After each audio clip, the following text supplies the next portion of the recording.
4강 2부 강의를 시작하겠습니다. 2부 강의는 1부 강의가 그 한국 사회의 지표를 통해서 본 불평등이라고 제목을 붙일 수 있다면, 2부는 국제적인 수준에서 한국의 불평등이 어느 위치에 와 있는가, 이것을 주로 살펴보겠습니다. 그래서 제목을 OECD 사회지표로 본 한국, 2016년 통계니까 2016년 한국의 사회상, 이렇게 되어 있는데, 이 원자료는 사실 그 아래 보면 제가 원문도 소개해 놓고 그 다음에 관련 링크도 들어갈 수 있게 해놨는데, Society at a Glance 2016 이렇게 되어 있죠.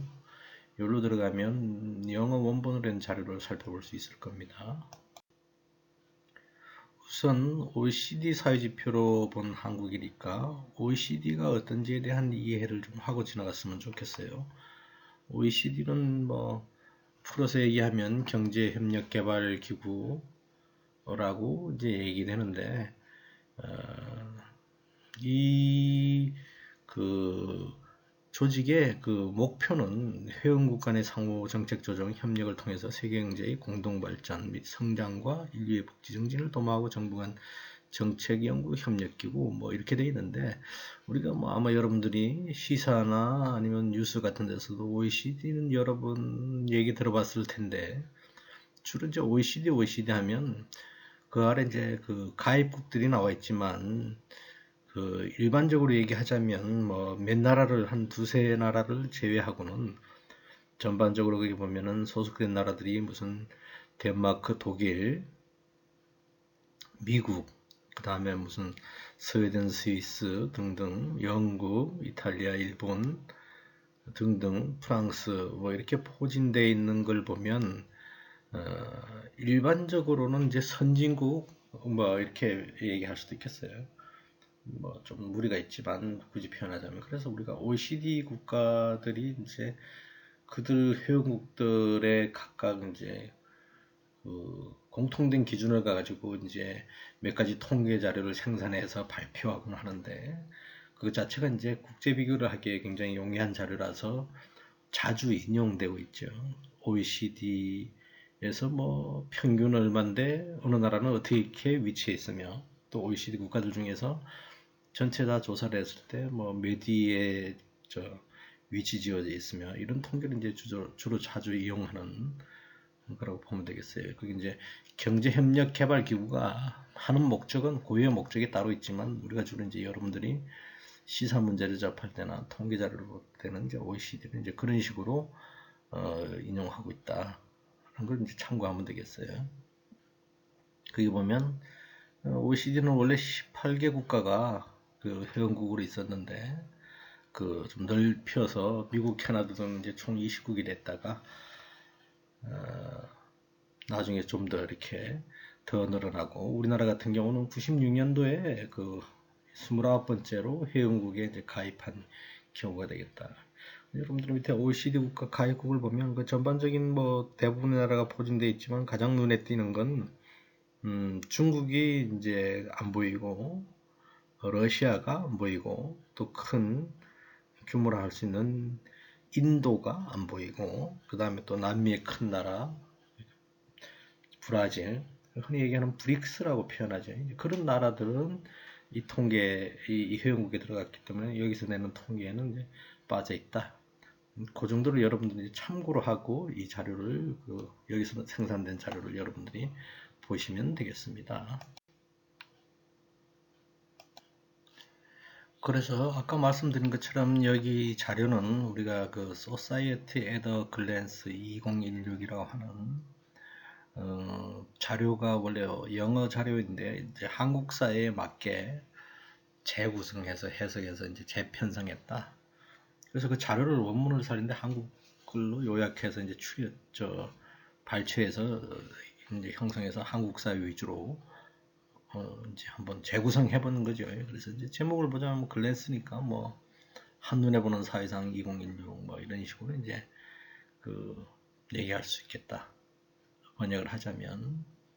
그래서 우선 뭐 결론 삼아 먼저 이제 제목을 얘기하자면 여기에서 주로 지적되고 있는 한국 사회 지표상으로 드러난 그 현황은 어떤 것이냐. 일단 한국의 저출산 현상이 심각하고 고령화 역시 문제를 가지고 있고 빈곤 문제 전반적인 문제도 있지만 우선 노인 빈곤 문제가 좀 두드러져 있고 복지에서는 취약성을 가지고 있고 그 다음에 사회 통합의 측면에서 보면 정부에 대한 신뢰관계 이런 부분의 그 평가가 비교적 낮은 수준에 위치해 있다 이렇게 얘기할 수 있을 겁니다. 그래서 여기에서 뭐 여기서는 뭐 현황만 그 통계로 나와 있고 자료로 나와 있고 그 다음 이제 이걸 어떻게 개선할 것인가 하는 것은 우리의 몫이겠죠. 그래서 이제 얘기하자면 뭐 동어반복적인 요소가 좀 있는 것 같지만 일자리 불안을 해소해야 되고 노인 빈곤 그 다음에 해결해야 되고 양성평등도 해결해야 되고 그러자면 좀 정책적인 차원에서도 노력해야 될 거고 그 정책을 구체적으로 실현하기 위해서는 재정을 좀 확대시킬 필요가 있겠다. 재정적인 지원을 통해서 이제 정책 그러자면 이제 이 부분에 관한 정책은 뭐 경제 정책도 있을 수 있고 그다음에 임금 인상이나 양성평등을 완화하는 전략도 필요하겠고 또 한편으로는 사회복지 정책도 필요하고 이런 거죠. 그래서 재정 확대라는 걸 어떤 의미에서 보면 또 세금을 또 올려야 하는 정책도 필요하고 이런 여러 가지가 복합되어 있다라고 이제 생각하시면 되겠습니다. 그래서 뭐 슬라이드를 치면 한 40개 우리가 이 칼럼을 소개하고 있지만 앞서서 전반적인 자료나 통계에 관한 얘기가 있었기 때문에 여기에서는 이제 간략하게 설명하고 지나가도록 하겠습니다. 그래서 앞 시간에 비교적 강의 시간이 많이 할애됐기 때문에 여기서는 조금 줄여서 얘기할 수 있도록 하겠습니다. 전반적인 얘기를 보면 우선 한국의 주요 사회적 지표들이 OECD 회원국 같은데 가운데서는 좀 최악의 상황에 있는 것 같아. 저출산 고령화 추세가 가장 빨리 진행되는 가운데 노인 빈곤율 역시 높으니까 이것도 이제 해결을 도모해야 된다. 일자리 불안, 사회적 고립감도 점점 깊어지는 걸로 통계에 나와 있고 그래서 이 보고서는 뭐 2년마다 발표되는 거니까 2016, 2018, 2020 이제 이런 식으로 이제 발표되고 8번째 발표된 건데 이제 그 번역된 자료로는 이게 최근 거라서 이걸 여러분들한테 소개시키는데 뭐 2018년께 그 다음에 2020년은 아직 안 나오고 2018년 건 여러분들이 한번 찾아보실 수 있는데 그 통계나 자료가 그렇게 많이 개선되어 있지 않기 때문에 그냥 이걸로 설명해도 된다고 해서 여러분들한테 소개시켜 드립니다.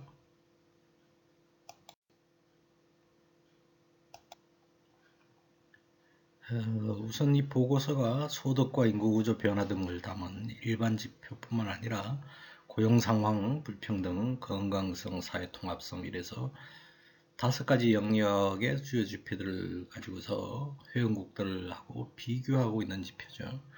전반적으로 평가하면 한국 사회는 그럼 어떠냐? 한국은 저출산 고령화, 노인 빈곤, 자살률 뭐 이런 데서 높은 수치 혹은 심각한 수준을 보이고 있기 때문에 우울한 지표를 가지고 있다. 구체적인 얘기는 그 뒤에 표를 보시면서 설명을 드립니다. 그 표를 보시면은 한국은 저출산 고령화 추세가 35개 회원국 가운데서 35위, 노인 빈곤율도 회원국 가운데 가장 높고, 그 다음에 국내 총생산 대비 복지 지출 비중도 34위. 이 정도로 가장 뒤떨어져 있죠. 그 다음에 자살률 1위라는 오명을 벗어나지 못한 채 국민이 스스로 느끼는 건강도에 있어서도 당신 건강하냐 뭐 이렇게 물어봤을 때 35위니까 이 지표는 아주 굉장히 하위 수준에서 꼴찌다 뭐 이렇게 얘기할 수 있는 거죠. 그래서 전반적으로 평가하면 삶의 만족도가 최하위 수준이고, 특히 이제 뭐 50대의 사회적 고립감, 또 회원국 중에서는 또 35위니까 꼴찌를 차지하고, 정부 신뢰도 같은 경우도 33개 회원국, 여기는 이제 35개지만 이제 조사할 때 그 몇 개 나라를 조사하느냐에 따라서 이제 조금 수치가 들쑥날쑥하죠. 전체 숫자에 따라서. 33개 나라를 조사했더니만 그것도 이제 29위를 차지해서 최하위권이다. 이렇게 정부 신뢰도. 정부 신뢰도 같은 통계는 이게 이제 지금 뭐 박근혜 정부 때에 관련된 그때 시점이니까 지금은 정부 신뢰도가 어떤지 한번 제가 나중에 찾아봐서 다른 기회에 소개할 수 있으면 변화되는지 한번 이거는 살펴볼게요. 근데 뭐 한국이 이런 나쁜 수준만 있는 게 아니라 국내 총생산이나 국민소득 이런 경제 지표로만 보면 OECD 회원국에서 그래도 탑 클래스에 들어있다 이렇게 얘기할 수도 있겠죠. 그래서 그런 지표를 보면 뭐 실업률은 3위, 기대수명 10위, 뭐 이 정도로 이제 좋은 결과가 있는데, 그렇지만 이 지표 역시 이제 같은 영역의 다른 나쁜 지표들까지 반영해서 이제 살펴보면 또 좀 부정적으로 볼 수도 있다. 이런 얘기죠. 그 다음에 공식 실업률은 뭐 3%니까 좀 낮은 형태로 통계상으로 나와 있지만, 경제활동을 하지 않는 비경제활동 인구가 많기 때문에 고용률은 또 회원국들의 평균보다는 미치고, 그다음에 우리가 대졸 이상 고학력 인구 가운데 이제 구직을 하지 않는 사람들은 니트라고 그래가지고 니트족 이렇게 부르죠. NEET 이래가지고서 학업이나 일에 종사하지 않는 비경제활동을 그렇게 표현하기도 하는데, 그 비중이 이제 굉장히 높아졌다. 그러니까 이건 이제 청년 실업률하고도 또 관련이 있죠. 이제 아까도 얘기했다시피 기대 수명이 높으니까 좋은 측면이지만, 그게 또 위험한 이유는 기대 수명이 늘어나는 현상이 뭐 노인 빈곤율이 한 49%가 되기 때문에, 또 노인 자살률, 우리 자살률이 지금 뭐 앞서서도 얘기했지만 자살률이 토탈 이제 뭐 수위를 한 지가 1등을 한 지가 오래됐고, 그것도 이제 2등하고 차이가 굉장히 많이 벌어져 있고, 그런데다가 또 계층별로 나이별로 봐도 계층별로 보면 청소년 자살률도 굉장히 높고 또 노인 자살률이 굉장히 높아서, 노인 자살률 같은 경우는 이제 특히 이제 그 자살의 원인 쪽으로 추적해 들어가면 그 빈곤 문제가 서서히 이제 심각한 문제로 드러나고 있다. 이렇게 평가할 수가 있을 것입니다. 그래서 우리가 이 심각한 사회지표를 보고 어떻게 해야 되느냐. 진단을 하자면 굉장히 위험한 사회가 되었다. 우리 앞에서는 브로큰 소사이티라고도 표현했지만, 그렇기 때문에 여기에 대한 대안을 마련해야 되는데 워낙 문제가 심각하기 때문에 대안이 좀 종합적인 고려가 있어야 되겠다. 이런 얘기를 할 수 있겠습니다. 그래서 OECD 사회지표 보고서를 요약하면, 한국은 전 세계에서 가장 빨리 늙어가는 가운데 사회적 신뢰의 토대와 기반이 취약하고 국민의 불안감과 고립감이 깊어지는 상황에 놓여 있다. 그럼에도 불구하고 이를 타개할 수 있는 정부의 적극적인 정책 노력이 뒷받침되지 않고 있기 때문에 정부에 대한 신뢰는 좀 추락해 있고 자살로 생활 마감하는 사람들이 많은 나라로 그려지는 거 아니냐. 그래서 이 보고서의 지표가 한국 사회의 모든 걸 설명하지 못하지만, 그래도 핵심 지표에서는 심각한 정도가 최하위 수준을 보였기 때문에 우리 사회가 그만큼 위험하다. 그래서 이 경고를 잘 받아서 제도적으로 정책적으로 보완해야 된다 라고 얘기할 수 있겠습니다.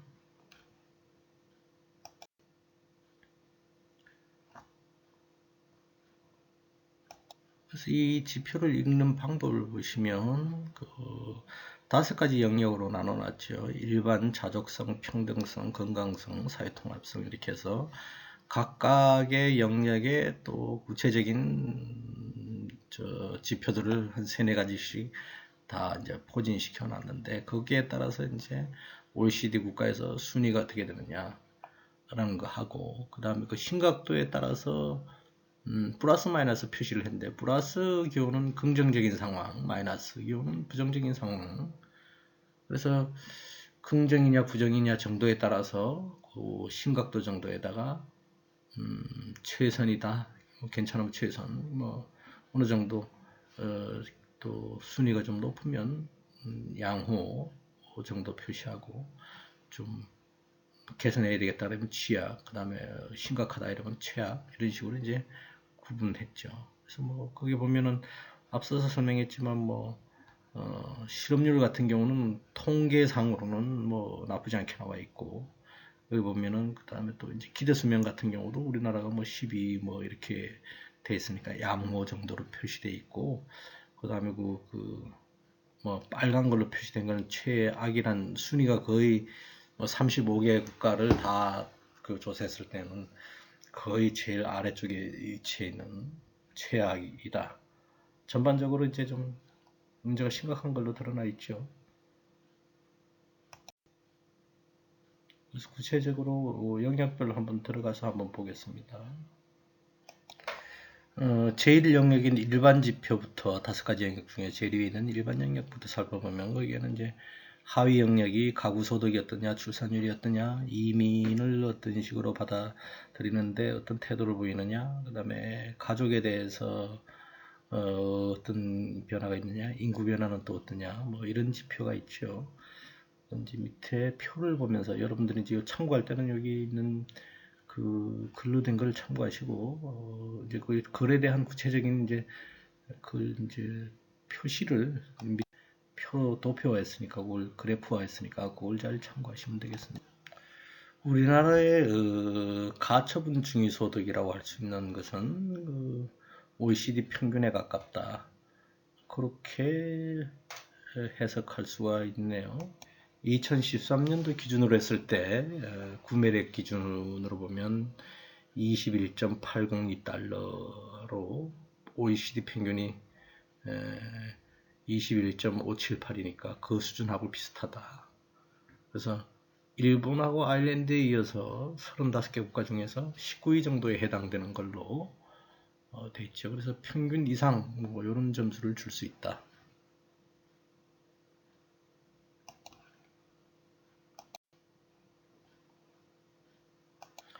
그 다음은 출산율인데, 우선 출산율을 보면은 한국의 여성 1인당 자녀 수가 2014년 기준 했을 때 1.21명 정도가 되어서 회원국 중에서 가장 낮은 걸로 되어 있죠. 그래서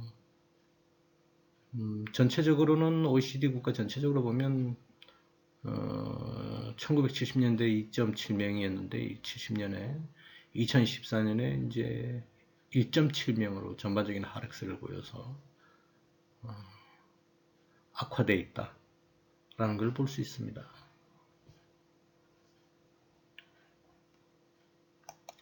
그래서 한국은 출산율이 가장 낮고, OECD 35개 국가 중에서 첫 출산도 또 나이가 굉장히 많아서 하게 되는 이 부분의 그 평가는 최악이다, 이렇게 말씀드릴 수 있겠네요.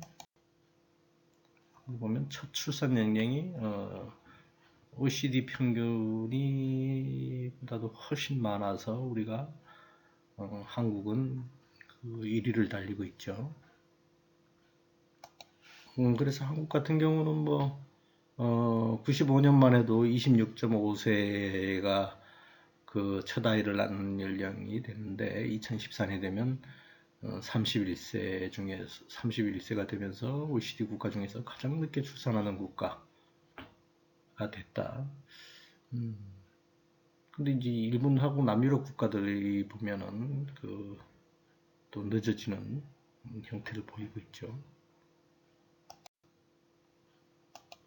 그 다음 이민자 비율 보면 전반적인 평가는 중립적이라고 말할 수 있겠는데, OECD 회원국의 인구 가운데 평균이 한 13% 되는데, 그 높은 나라들 보면 룩셈부르크가 한 44%, 스위스가 29% 이민자 비중이 높죠. 근데 우리는 이제 이민자 비율이 한 2% 정도, 멕시코는 1%, 그다음에 일본 뭐 이어서 우리가 이제 5번째로 이민자 비율이 낮다 이렇게 얘기할 수 있는 이제 동양사회의 좀 특징이기도 하죠. 근데 우리나라가 그래서 본격적으로는 이민자 비율은 낮지만 그 경제적인 부분에 있어서 농업 노동자 비롯해서 그 다음에 중소기업의 노동자들 비롯해서 그 다음에 결혼 이민 가정 해서 이민자 비율은 낮지만 우리가 그 다문화 사회로 진입했다.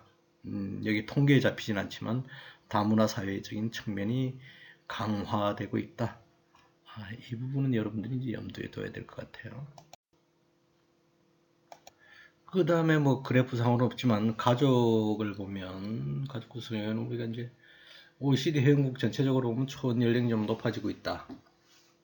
그런 통계가 나와 있고 그 다음에 그 결혼 및 이혼 건수에 있어서도 우리가 이제 이혼의 90년에 대비해 보면 뭐 OECD 전체 평균 수준이지만 이제 결혼율도 좀 줄어들고 있고 이혼율 상승은 오히려 좀 높다 뭐 이런 평가가 있죠. 그러니까 그 가족은 어떠냐 하면 중간쯤 된다 볼 수 있겠어요. 그 다음에 인구 변화의 측면을 살펴보면 여기 표 있는 것처럼 한국의 고령화가 굉장히 빨리 진행되고 있다 라는 걸 볼 수 있겠죠. 그래서 20세에서 64세, 원래 15세 뭐 이렇게 해서 64세인데 보통 경제활동 인구라는데 여기서는 이제 통계를 할 때 20세에서 64세, 실제적으로 이제 학교 졸업하고 이러면 실제로 경제활동을 하는 건 한 20세니까 그렇게 통계를 낸 것 같아요. 그래서 20세에서 64세 사이의 성인 인구 대비 65세 이상 노인 인구죠. 노인 인구 통계를 낼 때 비율을 봤더니만 2014년 현재 한 20%. 노인구 비중이 그러니까 쉽게 얘기하자면 돈 벌어들이는 사람하고 돈 안 벌고 은퇴해 있는 사람들하고 비중을 이렇게 봤더니만 그 20% 정도 된다. 근데 이제 OECD 평균이 한 28%니까 별로 그렇게 아주 심각하지 않은데 근데 우리가 이제 노령화가 급격히 진전되고 있기 때문에 그 앞으로 장차 이제 미래가 되면 최악의 상황이 예견된다. 이런 지적을 할 수 있을 겁니다. 그래서 이게 청년 인구 비중도 보게 되면 15세에서 29세에 해당되는 연령대가 전체 인구에 차지하는 비율이 2015년에 거기 보면 20%에서 일단 미래 이제 예측이지만 2060년이 되면 13%가 될 거다, 떨어질 거다 이런 얘기죠. 그러니까 이 결론은 뭐냐면 이를테면 청년 세대가 비중이 줄어들고 노인 세대가 비중이 늘어나면 결국 노인 부양비가 높아지기 때문에 생산성에 있어서도 큰 문제를 일으키고 복지에 있어서도 큰 문제가 일어날 거다. 그러니까 이거는 미래가 이렇게 예측되는 바라면 미리미리 정책적으로 준비해 나가야 된다. 이렇게 지적할 수 있습니다. 그 다음은 제2영역 자족지표를 살펴보겠습니다. 그게는 뭐 고용률과 주로 이제 실업률 그리고 이제 실업급여가 어떤 형태인지 뭐 전반적인 평가를 하자면 뭐 실업급여 부분은 좀 최악이고 고용률 실업률은 통계상으로는 뭐 나빠 보이진 않지만 우리가 앞서 지적한 몇 자료를 보면 한국인 실업률이 그 실제적인 실업을 잘 반영하고 있는가 그거는 이제 자료를 비판적으로 좀 봐야 된다 하는 얘기를 드리겠습니다. 그리고 구체적인 건 이제 그래프를 보면서 say죠. 고용률만 보면 한국 고용률은 2016년 1, 4분기 기준으로 했을 때 그러니까 1, 4분기니까 우리가 1년을 4단위로 나눠서 1, 2, 3월 뭐 이 기준이죠. 그래서 66% 정도로 통계가 나와 있죠. 그래서 2007년에 같은 기간에 비해서 1사분기에 비해서는 64%였으니까 한 2.0% 높아진 걸로, 고용이 좀 나아진 걸로 얘기되죠. 고용은 뭐 우리나라에서 항상 심각한 문제라서 점점점 심각해지고 있다. 그 다음에 이제 그걸 전반적으로 국제 비교를 해보면 OECD 평균이 67.9 정도니까 비슷한 평균하고 우리가 비슷하다. 이제 실업률을 보면 좀 이제 실업률은 3.8%로 좀 낮은 편인데 문제는 이제 청년 실업률이 10.9% 정도 된다. 그래서 이제 이게 심각한 문제로 드러나죠.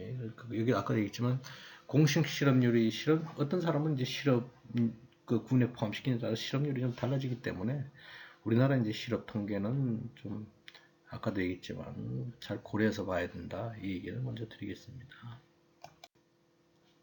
그래서 실업률 변화를 구체적으로 살펴보면 OECD 평균은 그게 보면은 실업률이 좀 높게 나타나 있죠. 우리는 공식 실업률이 3.8, OECD 평균보다도 낮게 나와 있다. 이렇게 얘기할 수 있겠습니다.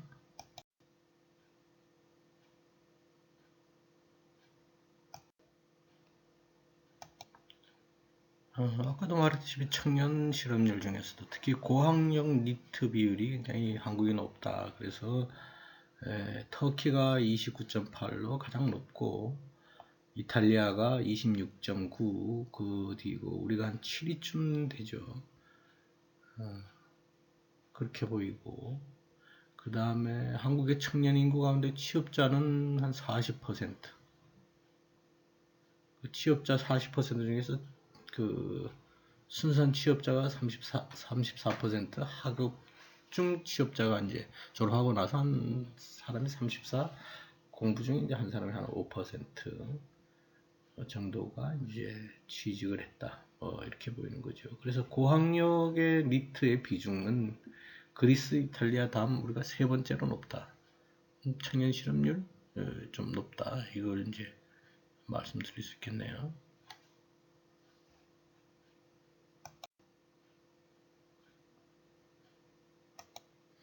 그래서 한국의 고학력 니트 비율이라 그러면 우리가 아까 이탈리아가 26.9, 터키가 29.8 이렇게 한국은 7위라 그랬는데 구체적인 수치로는 이제 24% 정도 된다.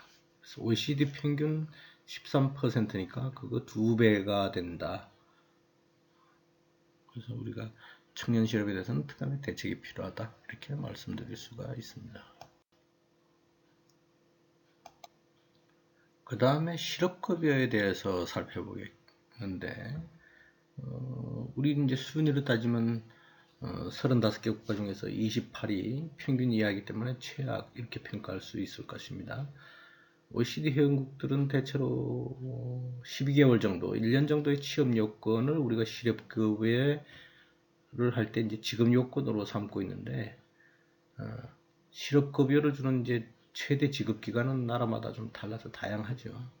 그래서 아이슬란드와 노르딕 국가들 같은 경우는 실업급여가 좀 관대하다 이렇게 해서 좀 다양하게 주고 좀 그 금액도 높은 걸로 보는데 우리는 이제 실업급여의 수급 요건은 6개월 정도밖에 안 되죠.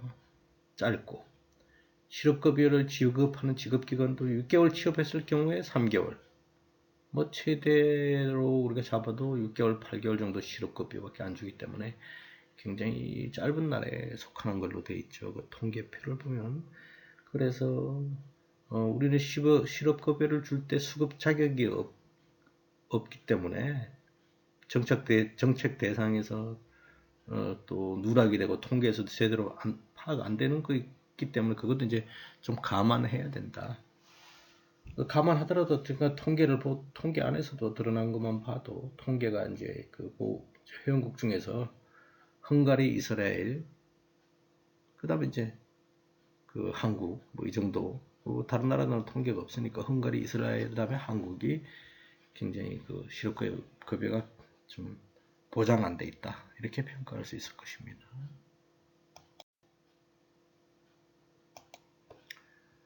그 다음 우리가 이제 세 번째 영역인 평등 지표를 살펴보겠습니다.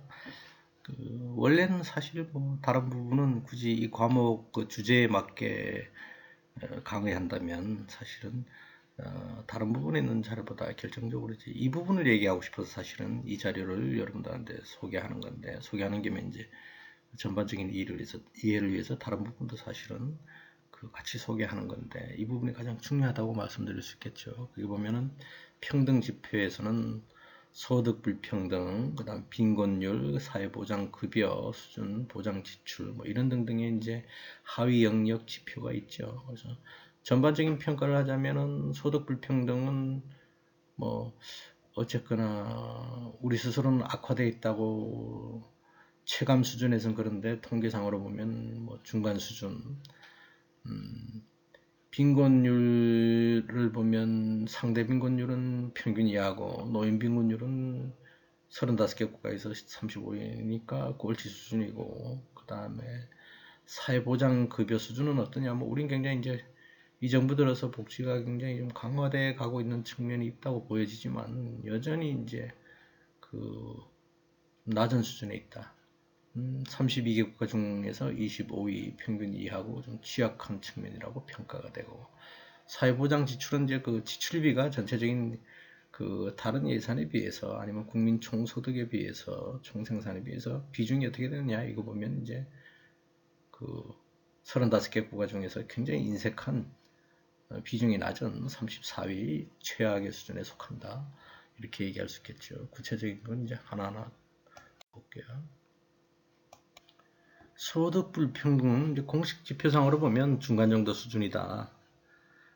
가처분 소득 기준, 그러니까 이제 우리가 저금하지 않는 상태에서 이를테면 나갈 돈 다 나가고 우리가 이제 소비할 수 있는 소득을 이제 가처분 소득, 쉽게 얘기하면 가처분 소득인데, 그 기준 진위계수를 하게 되면은 0.302 정도에서 OECD 평균이 0.317이니까 약간 낮은 수준이죠. 2014년 기준으로 해서.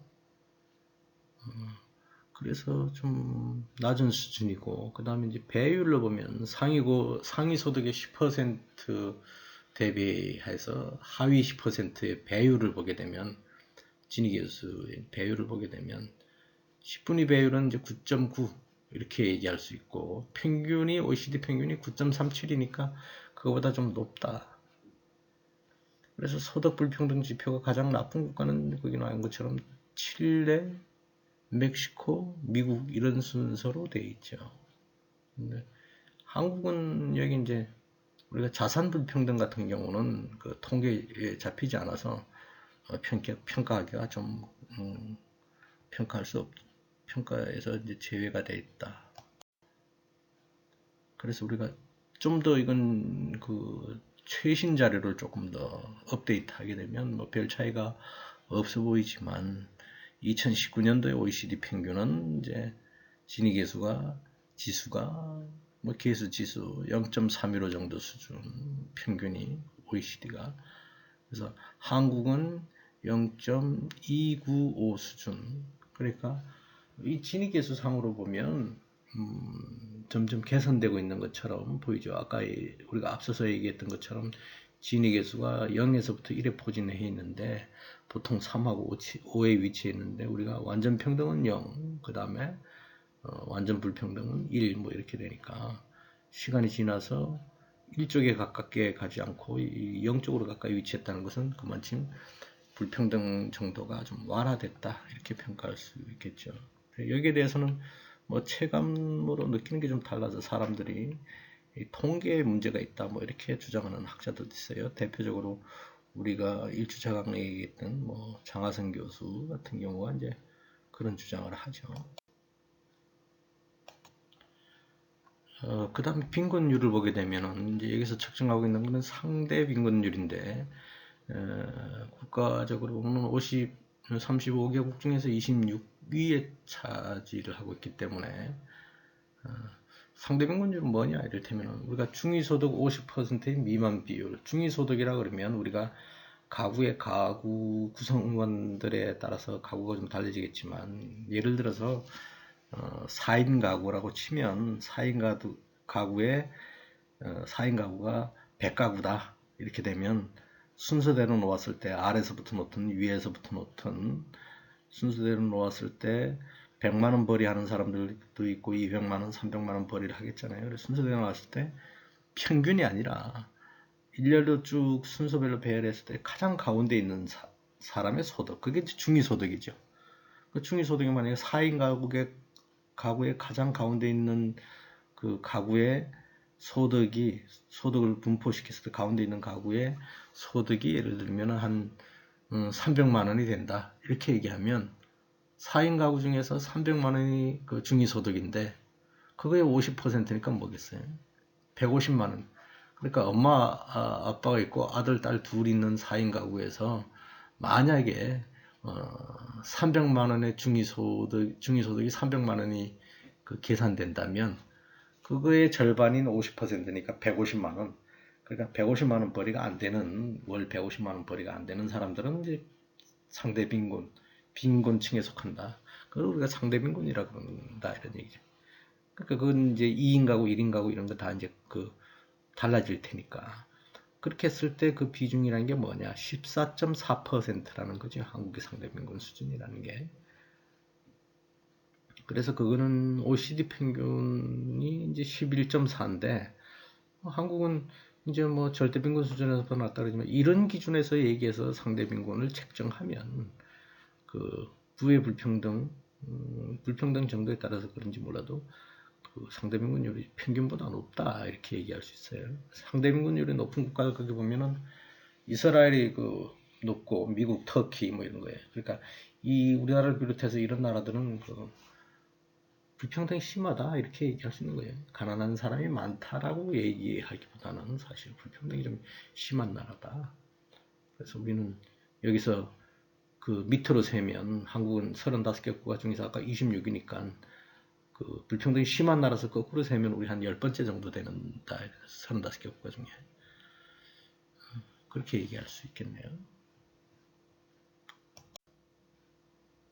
그 다음은 노인 빈곤율로 좀 들어가면 이제 65세 이상의 인구를 우리가 노인 인구라고 그러는데 그 노인 인구의 이제 빈곤율을 보면 49%로 나와 있죠. 그 OECD 평균이 12.1%인데 우리가 49%라고 얘기하면 49%니까 OECD 회원국 중에서는 가장 높은 걸로 거기 보면 표상으로 보면 여기 제일 꼭대기에 위치한 직선으로 쭉 올라가는 그걸 이제 봐야 되겠죠. 그 나머지 이제 보면은 밑에 있는 맞대 파란 줄은 이제 청년층에서는 그렇고 그 다음에 요 마름모는 청소년층 그 다음에 요 세모는 성인층 그 다음에 이제 요 노인층으로 갔을 때 65세 이상의 이제 빈곤율을 보게 되면 심각하다. 우리가 49%. 그러니까 노인 인구 65세 인구의 절반은 빈곤에 허덕이고 있다. 뭐 이런 통계를 얘기할 수 있죠. 그러니까 우리가 주변에 보면 뭐 노인 인구 중에 그렇지 않아 보이지만 실제로 이제 통계에 잡히지 않는 우리 눈에 보이지 않는 그 노인 인구의 65세 인구의 절반은 가난하다. 그러니까 이제 그 아까 자살률도 나왔지만 자살률 중에서도 이제 경제적인 문제로 인한 자살률도 높다 이렇게 하죠. 그 다음은 사회보장급여의 측면을 보면 우리 이제 전체적인 순위를 보면 32개 국가를 조사했을 때 우리가 25위 평균 이하더라 이런 얘기예요. 그래서 실업급여, 복지급여 같은 실질자의 생계보 기능이 매우 취약하다. 그래서 한국에 있어서 40세 이상 되는 독신 기준 실업 초기 단계, 그러니까 해서 이제 실업해서 1개월째 접어들 때 소득 대체율이 어느 정도 수준이 되냐 이렇게 얘기했더니까 OECD 평균은 58%인데 우리는 40%밖에 안 되니까 한참 못 미친다 이렇게 얘기할 수 있는 거죠. 그래서 장기 소득 대체율이라고 얘기하는 게 또 있는데 그러니까 초기 단계는 1개월만 그러니까 실질자가 돼서 1개월에서는 그 급여를 어느 정도 보장받냐 하니까 40%. 근데 이제 우리 장기적으로 실업됐을 때 한 60개월 되면 60개월이니까 몇 년 되는 거죠. 그때 됐으니까 우리가 16%로 떨어지더란 얘기예요. 근데 OECD 평균이 29%니까 우리나라 경제 규모에 비해서는 그 실업급여의 사회보장, 실업에 대한 사회보장은 굉장히 낮은 수치다. 그래서 우리가 이 빈곤을 벗어나는데 훨씬 더 힘들다. 제도나 정책적으로 보장되어 있는 부분이 미비하기 때문에 그런 얘기를 할 수 있습니다. 그 다음엔 사회보장 지출을 한번 살펴보면 우리가 조사국가의 이제 35개 나라 중에서 거기 나와 있는 것처럼 우리가 제일 아래서 두 번째니까 34위다 이렇게 얘기할 수 있겠죠. 최악의 수준이다. 그래서 보면 이건 뭘 얘기하는 거냐면 GDP 중에서 복지 지출이 차지하는 비중을 우리가 이제 퍼센테지로 환산해서 보면 OECD 회원국가 가운데서는 멕시코 다음으로 두 번째로 낮다. 그래서 평균은 그럼 어떻게 되냐? OECD 35개 국가 중에서 그런 회원국에서 복지 지출 비중을 봤더니 평균 GDP에서 21% 정도는 복지비로 지출하는데 한국은 10.4%밖에 안 내더라. 뭐 한국은 이런 얘기 나올 때마다 이제 국방비 얘기도 하지만 어쨌거나 이제 한국이 복지비 비중이 낮다. 복지 지출 비중이 낮다. 그래서 보면 우리가 복지국가라 할 수 있는 나라들뿐만 아니라 프랑스 같은 경우는 이제 32%, 스웨덴 27%, 뭐 일본도 최근 들어서 이제 그런 정책을 강화하기 때문에 한 27% 수준을 보였죠. 그런데 이제 그리고 이제 전반적으로 이제 그 사회복지를 강화하는 국가들은 이제 복지를 지탱할 수 있는 재정적 지원이 확대되어야 되기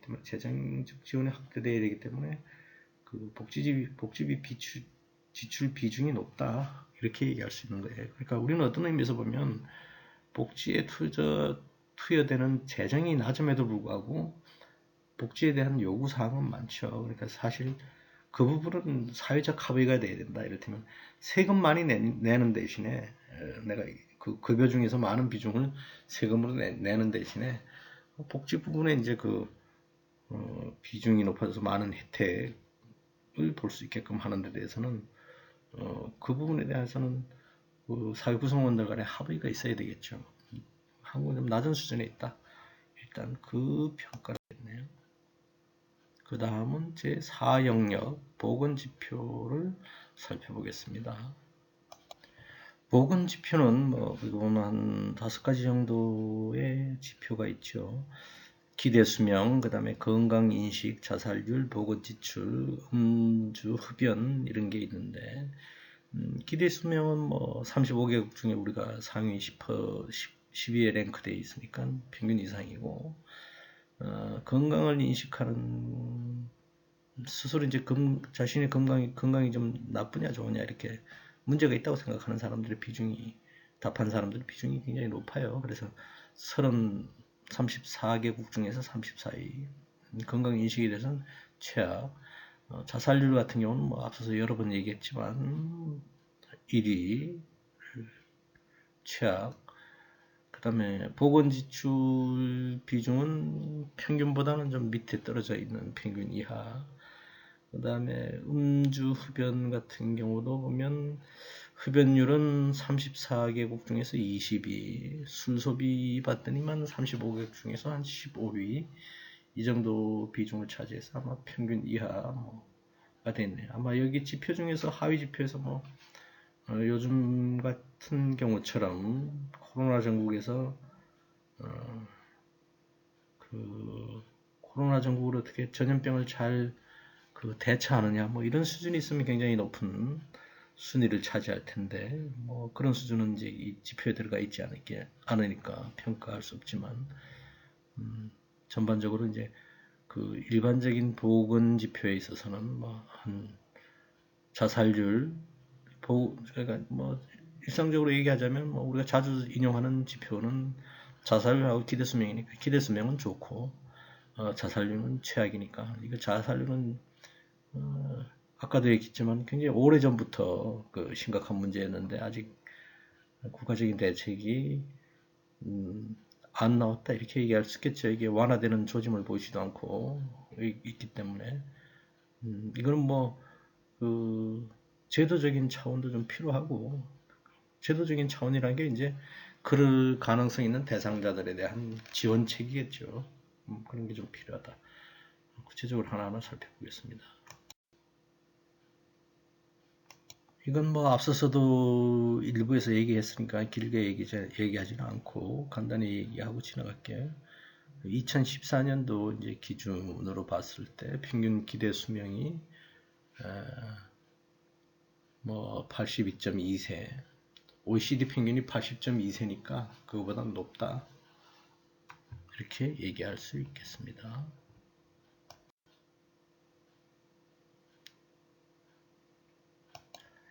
그 다음에 이제 건강 인식에 관한 거, 한국인들이 스스로 이제 건강하다고 생각하느냐 이런 질문에 대해서 답한 걸 보니까 꼴찌 수준이다 이런 얘기죠. 한국인은 자신이 건강 상태가 양호하다고 인식하는 비율이 거기 보면 32.5%에 불과해서 가장 회원국가들 덜 건강하다고 생각하는 사람 비율이 높다 이런 얘기예요. 한국에 이어서 건강이 좋지 않다 이렇게 생각하는 사람들은 일본. 이거는 이제 주관적 질문이기 때문에 뭐 국민들의 속성도 좀 들어가 있는 거죠. 만약에 건강 염려증이 좀 많은 국민이면 자신이 실질적으로 객관적으로 좀 건강한데도 자기 건강하지 않다. 근데 이게 왜 중요하냐면 사람들이 스스로 생각하는 바가 건강하지 않다든가 스스로 생각하는 바가 행복하지 않다면 그건 역시 이제 행동으로 표출되고 가치로서 담지하고 있기 때문에 문제가 있을 수 있다. 이렇게 얘기할 수 있습니다. 그래서 OECD 평균은 68.6%가 건강하다고 답했고 뉴질랜드 국민 같은 경우는 91.4%가 자신이 건강하다고 답했다. 이건 주관적 지표니까 그걸 여러분들이 고려해야겠습니다. 고려해서 평가해야 되겠네요. 다음에 자살률은 뭐 앞서서도 굉장히 여러 통계 자료를 가지고 얘기했으니까 뭐 길게 설명할 필요 없겠지만 역시 한국은 OECD 회원국 중에서 자살률 1위의 국가다. 인구 10만 명당 28.7명이 자살로 생을 마감하는 걸로 드러났다. 남녀 모두 가장 높은 자살률, 특히 남성 자살률이 43.3명, 남자가 훨씬 더 많이 자살하는 것처럼 나와 있고, 우리나라 자살률은 1998년 외환위기 때, 그 다음에 2008년 금융위기, 이런 경제위기가 생기면서 급증하는 양상을 보였고, 그 다음에 우리나라하고 비슷한 높은 자살률을 보였던 나라들이 있는데 헝가리와 일본 같은 경우는 2000년대 이후에 들어서 감소하는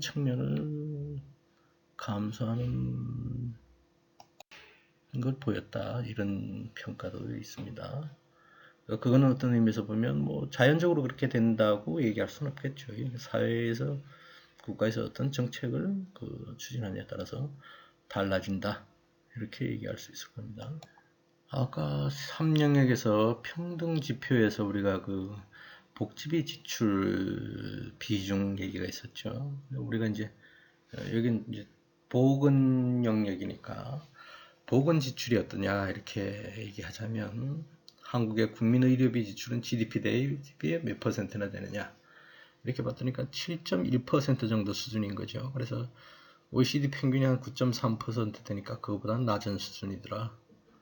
그 얘기할 수 있어요. 그 위에 있는 표 위에 있는 이제 그 숫자는 뭐냐면 전체적으로 1인당 의료비 지출이 어떻게 되느냐 이런 걸 보여준 거죠. 여기 보면은 2,490달러 정도 수준이 나와서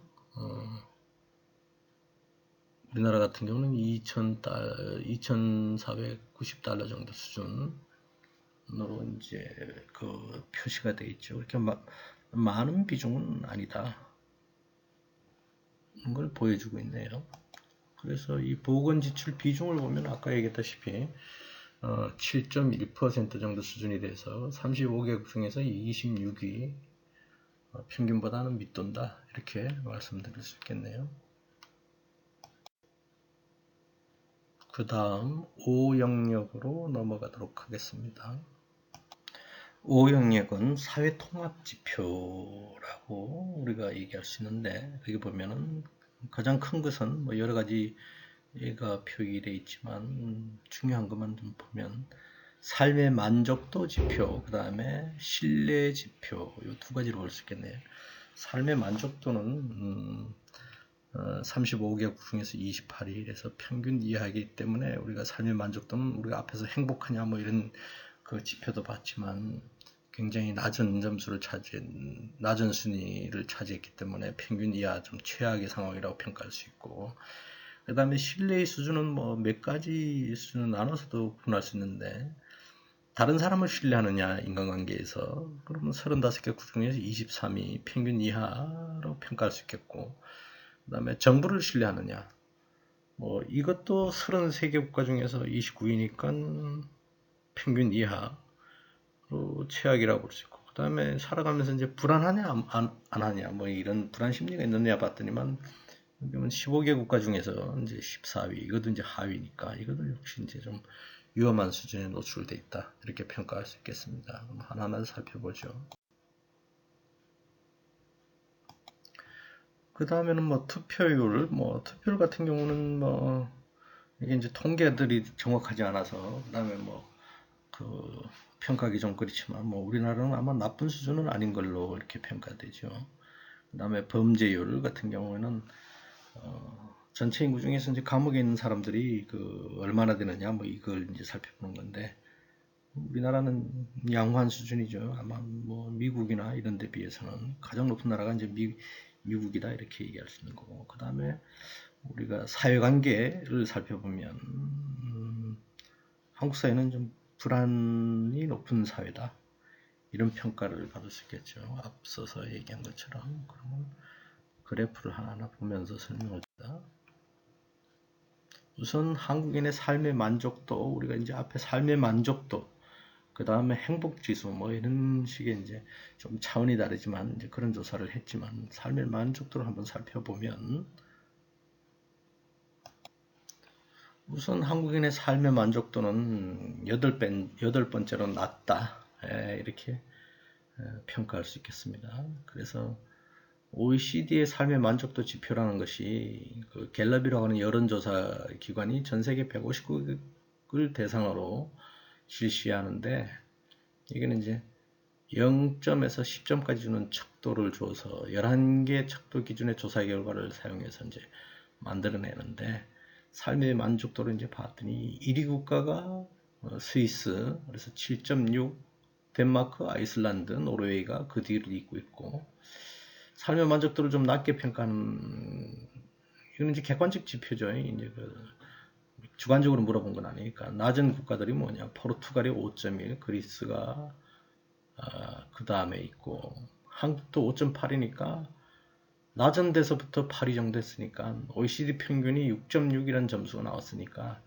그거보다는 많이 낮더라, 이런 얘기예요. 심지어 이제 회원국 아닌 거기 보면 이제 비회원국 통계도 나와 있잖아요. 그래서 심지어 사우디 아라비아, 러시아보다도 우리가 낮은 수준의 삶의 만족도를 가지고 있다. 앞서서도 얘기했지만 경제적, 물리적 성공, 우리 사회적 실패, 이런 앞서 제목에도 일부에서 얘기했지만 경제적으로는 각각 사람마다 가구마다 좀 다르긴 하지만 전반적인 한국의 경제 수준이 경제 대국이니 이렇게 해서 앞부분에 위치했다 손 치더라도 개인들이 삶에 있어서 행복해하느냐 만족해하느냐, 이건 좀 다른 문제다, 이렇게 말씀드릴 수 있겠네요. 그 다음에 사회가 이 통합성이 유지되려면 다른 사람들하고의 이 다른 사람이나 또 이제 공적 기구, 그러니까 정부나 무슨 의회나 법원이나 뭐 검찰 조직 이런 데 대한 얘기죠. 그런 공적 기구에 대한 신뢰가 필요하죠. 그래서 다른 사람들이 믿어야 되고, 정부기관에 대한 신뢰가 필요하다. 그래야 사회가 잘 통합된다, 이런 얘기예요. 그래서 몇 가지 조사를 해보는 건데, 신뢰도 지표에 있어서 타인에 대한 신뢰도는 어떻게 조사하냐? 세계 가치관 조사라는 걸 해요. 그래서 그걸 바탕으로 집계하고, 정부에 대한 신뢰도는 이제 갤럽 조사 결과 뭐 이런 걸 사용하는데, 한국인이 다른 사람에 대한 신뢰도는 어떻게 되냐? 26으로 이제 표시되어 있죠. 그런 수준이기 때문에 OECD 평균보다는 10 가까이 낮다. 사람들은 다른 사람 잘 안 믿는다 이런 얘기. 한국 사람들이 신뢰하지 않는다 이런 얘기예요. 그거보다 좀 낫다 이렇게 얘기하는 거예요. 근데 이제 높은 나라들 보면 그게는 다른 사람들을 믿는다 이런 나라들은 우리가 이제 참 덴마크 같은 경우는 이제 범죄도 좀 줄고 그 다음에 복지도 잘 되는 나라인데 그거 보면 75 정도 수준이라고 했잖아요. 한국이 26이니까. 그 다음에 이제 공적기구 중에서 가장 이제 대표적인 정부 신뢰도가 어떠냐 이렇게 물어봤으니까 정부 신뢰도는 0.28에 불과하는데 그것도 청년청한테 물어봤더니까 더 악화돼 있죠. 0.17. 이것도 이제 다 그 굉장히 낮은 수치더라 이런 얘기. 정부 신뢰도가 좀 높은 나라는 스위스 같은 나라는 좀 높은데 우리는 이제 정부 신뢰도가 높다. 그러니까 사회적인 신뢰를 높이기 위해서 이건 이제 사회학적으로 얘기하면 이제 신뢰 이런 건 이제 사회적 자본하고 연관되는데 우리가 이제 계급할 때 다시 한번 얘기하겠지만 이건 이제 신장시키는 이제 특단의 대책, 정책적 노력도 필요하다 이렇게 말씀드립니다. 그 다음에 OECD 통계 중에서 사회 통합성과 관련된 지표 중에 우리가 일자리 안정성을 보는 지표가 있는데 이건 이제 일자리를 잃을 건가 또 잃지는 않나 이렇게 또 쉽게 취직할 수 있을까 뭐 이런 걱정을 하게 되는 지표죠. 그런데 관련된 이제 지표화 시키는데 우리는 항상 그러니까 언제 일자리를 잃을지 모르다 실직 불안 취업할 수 있을까 과연 저거 그만두고 나오면 뭐 이런 데 대한 불안이 굉장히 높은 걸로 나타나 있다 이렇게 얘기할 수 있어요. 그래서 보면은 쉽게 일자리를 잃거나 쉽게 취직할 수 없을지도 모른다고 걱정하는지에 대한 물음에 대해서 한국인들은 79.4% 정도가 심각한 불안감을 지니고 있는 걸로 나오더래요. 멕시코가 91.7%니까 멕시코 다음으로 굉장히 불안해한다. 그러니까 뭐 실제적으로 이제 느끼는 감정도 그렇고 실제적으로 이제 일자리가 고용 불안이 있다. 이렇게 얘기할 수 있겠죠. 근데 반면 이제 스위스 같은 나라는 거기 나와 있지만 그 수치로 얘기하자면 한 24.7% 정도로 양호하죠. 비교될 수 있다. 이런 얘기입니다. 그 다음 이제 한국이 그 보건지표에서도 나왔지만 기대수명 등과 같이 몇 가지 자랑스러운 지표 중에 하나가 이제 범죄율. 범죄율은 뭘로 보느냐면 이제 감방에 교도소에 이제 얼마만한 사람이 수감되어 있느냐 그 이제 비율에 따라서 순위를 매긴다. 한국은 35개 중에 18위 정도니까 평균보다는 나은 수준이다 이런 얘기죠. 그래서 범죄로 인한 수감인 비율이 10만 명당으로 이제 했을 때 우리가 한 107명. 근데 OECD 평균은 147명. 뭐 이 정도니까 그거보다 많이 낮으니까 감옥에 가는 비율은 작다 이렇게 얘기할 수 있네요. 그 다음에 18세 미만 청소년의 수감인 비율도 평균보다 낮은 편. 그 다음에 다만 전체 수감인 중에서 청소년이 차지하는 비중은 OECD 평균보다는 높은 편이란 특징이 있고 다른 나라와 비교해보면 수감인 비율이 가장 높은 나라는 미국, 가장 낮은 나라는 아이슬란드, 일본, 그 다음에 청소년 수감인 비율이 가장 높은 나라는 멕시코, 가장 낮은 나라는 이제 가장 낮은 나라는 스페인과 일본 정도가 되겠네요. 여기서 보면 이제 우리가 주목해야 볼 거는 뭐냐면 뭐 우리보다도 이제 여러분들이 통계표를 보면 미국을 보면 평균 뭐 2등 하는 이스라엘보다도 월등히 한 몇 배 정도 높게 나타나 있죠. 그러니까 미국은 그래서 비판하는 사람들이라면 미국은 몇 가구 건너서 뭐 몇 사람은 다 감옥에 가 있는 것처럼 그런 비판이 좀 있는 나라죠. 그 다음에 이제 마지막으로 살펴볼 우리가 그 지표는 사회관계 지표죠. 사회관계 지표는 거기 영어로 표현하면 우리가 이제 소셜 네트워크 뭐 이런 거죠. 우리가 아까 신뢰와 더불어서 정부를 신뢰하느냐, 그다음에 그러니까 공적 기관을 신뢰하느냐, 타인을 신뢰하는 것과 더불어서 이제 사회관계를 살펴보면 이제 그 사회가 얼마나 이제 통합지향적인지 서로 믿을 수 있는 사회인지 뭐 이런 걸 파악할 수 있겠죠. 사회관계도 살펴보면 우리가 그 사회관계 지표는 34개 중에 28위, 그 다음에 또 그 연령별로 또 이제 표기가 되는데 50대 이상 같은 경우에는 더 이제 악화되어 있죠. 꼴찌 34개 중에 34위 이렇게. 그래서 우리가 이 지표를 보고 평가를 어떻게 할 수 있느냐면, 한국은 불안이 높은 사회다. 그래서 이 OECD에서는 믿고 의지할 수 있는 친척 혹은 친구들이 있는가? 이런 걸로 이제 사회관계 통합성 측면을 평가하는데, 한국은 이제 모든 연령에서 이 질문에 대한 긍정적인 답이 매우 낮게 나왔다. 청년층은 뭐 7번째로 낮았고, 그 다음에 30세에서 49세까지는 중장년층도 3번째로 낮았고, 거기 나온 것처럼 50대 이상에서는 뭐 다른 사람을 믿고 의지할 수 있는, 연령층에서는 믿고 의지할 수 있는 사람들이 있다는 응답이 60%밖에 안 되기 때문에 OECD 회원국 중에서 가장 낮은 비율이더라. 그래서 우리나라는 이 연령층이 높아지면 높아질수록 고령층들의 이제 불안감과 고립감이 좀 심한 걸로, 높은 걸로 이제 드러났다. 이렇게 얘기할 수 있겠습니다.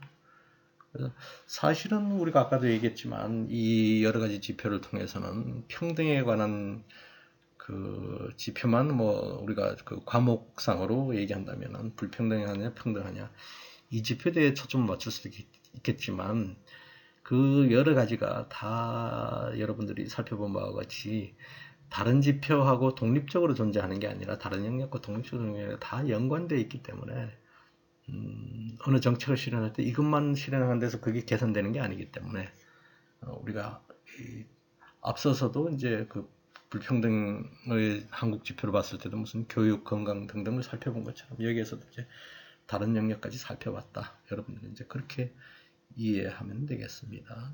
마지막으로 이건 참고 자료인데, 20년 동안 이제 그 어떤 식의 변화를 가져왔는지 한국 주요 경제 사회 지표가 어떤 식으로 변했는지, 이게 다 이제 뭐 앞에서 이제 그 근래 그 통계만 이제 얘기했으니까 그 전반적인 이해를 해서 그냥 참고하라고 올려놓은 자료니까 여러분들이. 그리고 GDP나 1인당 GDP가 어떤 식으로 변화갔고, 무슨 여기 보면 경제 지표가 좀 있기 때문에 뭐 외환 보유액이니 뭐 이런 거. 그리고 보면 이제 외환 보유액 같은 경우는 뭐 이제 우리가 외환 위기와 관련돼서 외환 보유고가 바닥나서 IMF한테 돈을 빌리는 상황까지 이르는 외환 위기 때 보면 그런 지표를 알 수 있는 거죠. 그 다음에 그 고등교육 뭐 등등 기대 수명 뭐 다 중복된 것도 있고, 그래 전반적인 다른 부분도 있기 때문에 그냥 참고 자료로 올려놓은 겁니다. 그래서 이걸로 4강 강의를 마치겠습니다. 감사합니다.